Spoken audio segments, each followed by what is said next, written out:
Good day and welcome to the part 4 of my video lectures. In part 3 of my video lectures, I discuss the formula derivation of inductance of conductor number 1 and conductor number 2. And now we will discuss the formula derivation of total inductance of the circuit. The objective of this lecture is to learn the technique of mathematical operations and evaluation in deriving the total inductance of the circuit. In part 3 of my lecture, I discussed about how to derive the inductance formula of each conductor in a single-phase transmission line, which is L1 and L. This is the formula we already derived in part 3 of my lecture. Today's lecture, we are going to derive the total inductance of the circuit. And this is the formula for the total inductance of the circuit, which is equal to 4 times 10 to the negative 7 logarithm d over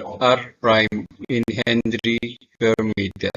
The total inductance of the complete circuit due to current in conductor 1 plus due to current in conductor 2 is LT is equal to L1 plus L2. Substituting the formula of L1 and L2 we previously derived in part 3 of my video lectures, the equation is LT is equal to 2 times 10 to the negative 7 ln D over R1 prime plus 2 times 10 to the negative 7 ln D over R2 prime. And this is also equal to 2 times 10 to the negative 7 ln D over R1 prime plus D over R2 prime.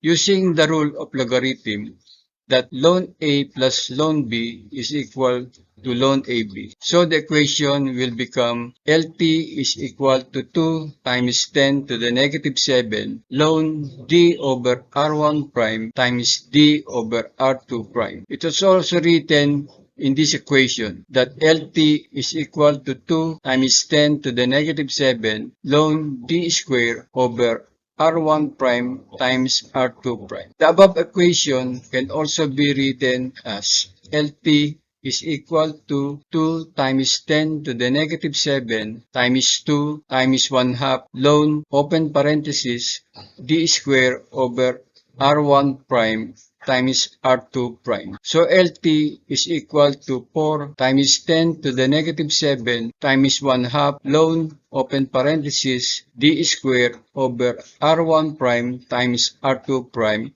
close parenthesis. But this term can also be written as ln open parenthesis D square over R1 prime times R2 prime exponent 1 half.